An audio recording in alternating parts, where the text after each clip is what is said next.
Ada 5 jenis orang di kampung yang tidak pernah dipanggil sesuai namanya. Pertama, Pak Lurah. Kedua, Pak RT. Ketiga, Pak Modin. Keempat, Pak Carik. Kelima, orang yang sudah pergi berhaji ke Mekah. Untuk yang kelima, siapapun bisa mendapatkannya, termasuk Pak Lurah, Pak RT, Pak Modin, dan Pak Carik, sepanjang mereka sudah berhaji. Di tembok rumahnya Pak Lurah malah memasang papan nama yang mencantumkan embel-embel haji di depan namanya. Haji Sidik Khairul, Kepala Desa Ndusel. Pak Lurah tentu pernah pergi berhaji, juga istri dan anak-anaknya. Mereka pun sudah pergi umroh berkali-kali. Selain terkenal dengan panggilan Pak Lurah karena itu juga terkenal dengan panggilan Pak Haji. Beberapa orang yang akrab dengannya, seperti Pak Carik misalnya, malah memanggilnya Ji. Sebaliknya, Pak Lurah pun memanggil Pak Carik Ji. Keduanya sama-sama haji, dan haji lalu seolah nama lahir atau nama baru bagi mereka.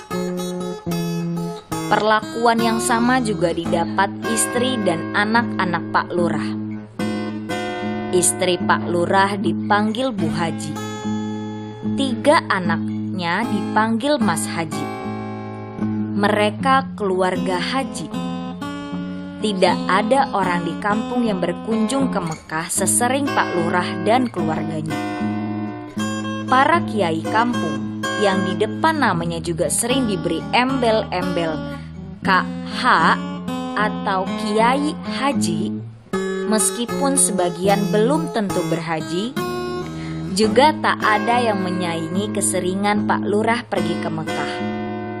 Pak Lurah adalah haji paling terpandang di kampung, bahkan di seluruh desa Ndusel. Puasa ini setelah Pak Lurah pulang dari umroh untuk kesekian kalinya, panggilan Pak Haji untuknya tentu semakin melekat. Kepulangannya terus diselamati banyak orang. Sudah 4 hari belakangan, orang-orang seperti tak henti bertamu ke rumah Pak Lurah. Sehat Pak Haji. Bu Haji tambah seger. Gimana rasanya puasa di Mekah? Berapa hari di sana? Mekah sudah kayak kampung halaman sendiri ya Pak Haji. Orang-orang silih berganti memberi selamat, mendaraskan doa, dan juga basa-basi pada Pak Lurah dan istrinya. Cak Dlahom juga tak ketinggalan. Sejak Pak Lurah pulang dari umroh, dia setiap sore mendatangi rumah Pak Lurah. Biasanya menjelang buka puasa. Namun berbeda dengan tamu-tamu lainnya, Cak Dlahom tak pernah masuk ke rumah Pak Lurah. Tidak juga duduk di teras, kecuali pada malam ketika Pak Lurah marah soal kematian istri Bu Nali yang jadi isu di kampung. Cak Dlahom hanya mondar-mandir di luar pagar rumah Pak Lurah, dan tingkahnya itu jadi tontonan anak-anak. Dlahom gila, Dlahom gila. Cak Dlahom bergeming. Dia seperti tak mendengar ledekan anak-anak padanya. Dia terus berjalan bolak-balik di depan halaman rumah Pak Lurah, berputar-putar seperti ritual tawaf. Di dadanya tergantung karton yang diikat tali rafia. Ada tulisan besar di karton itu, CS Dlahom. Entah siapa yang menulis. Tak ada yang tahu juga apa maksud tulisan di karton itu. Cak Dlahom biasanya baru berhenti mondar-mandir pas azan maghrib. Sementara orang-orang menikmati es kelapa, kurma, dan air zam-zam di rumah Pak Lurah, Cak Dlahom hanya duduk-duduk di depan pagar. Dia tidak pernah ikut berbuka di rumah Pak Lurah. Beberapa kali Pak Lurah menyuruh pembantunya memanggil Cak Dlahom agar ikut buka puasa. Tapi Cak Dlahom hanya diam. Sore ini, dia kembali mendatangi rumah Pak Lurah dengan atribut yang sama dan dengan tingkah yang sama. Bedanya, kali ini Cak Dlahom mondar-mandir sambil bersuara. Pak Haji, Bu puasa. Makin lama suaranya makin keras. Orang-orang yang bertamu di rumah Pak Lurah ada yang tertawa mendengar suara Cak Dlahom. Ada yang mengira Cak Dlahom kumat.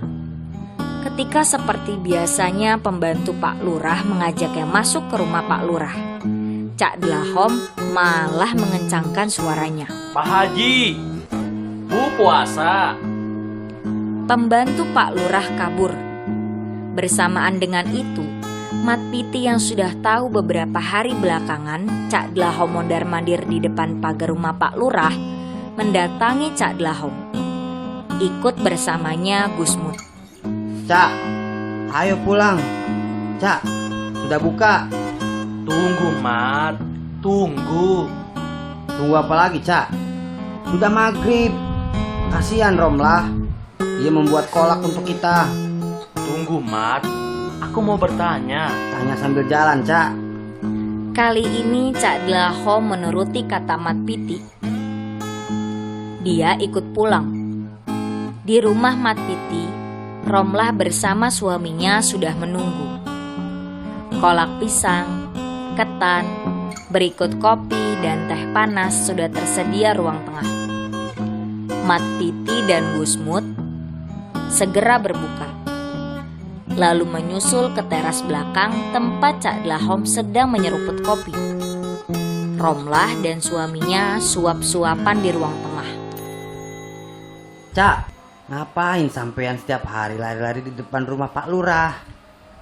Aku ingin tahu, Mat. Ingin tahu apa, Cak? Boya sudah.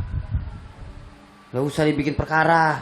Aku ingin tahu sejak kapan Pak Lurah punya nama baru. Nama baru gimana? Nama dia ya tetap Sidik Khairil. Di depan namanya ada Haji. Pak Lurah kan memang haji, Cak. Sudah lama dia memasang haji di depan namanya. Jadi betul Haji itu nama baru dia. Bukan, Cak. Itu kebiasaan. Orang yang sudah berhaji biasanya memakai gelar haji, dipanggil Pak Haji. Jadi karena kebiasaan, Mat. Untuk menghormati, Cak. Kenapa yang harus dihormati hanya orang yang berhaji? Maksud sampean? Kenapa orang yang sholat tidak dipanggil Pak Sholat? Orang yang puasa dipanggil Pak Puasa. Orang yang berzakat Pak Zakat. Sampean ada-ada aja. Nggak lazim, Cak. Orang salat dipanggil Pak Salat. Cak Dlahom tak meneruskan bertanya. Mat Piti geleng-geleng. Dia merasa pertanyaan Cak Dlahom aneh meski ada benarnya. Kenapa orang-orang yang menunaikan rukun Islam lainnya tidak dipanggil dengan sebutan sesuai nama rukun Islam? Misalnya orang yang sholat dipanggil Pak Sholat, orang yang puasa dipanggil Pak Puasa. Kalau gitu saya mestinya bisa dipanggil Guslat ya, Cak. Agus Salat. Pintar kamu, Gus. Kamu rajin sholat, kamu Agus sholat. Kalau Mas Nodi, Cak? Dia nokat, Nodi zakat. Kalau sampean, Cak? Cak Dlahom ngikik. Mat Piti semakin geleng-geleng. Kalau saya dipanggil Mbah Syahadat gimana, Cak? Gusmut kembali bersuara. Mat Piti mulai berpikir. Jangan-jangan Gusmut mulai ketularan Cak Dlahom.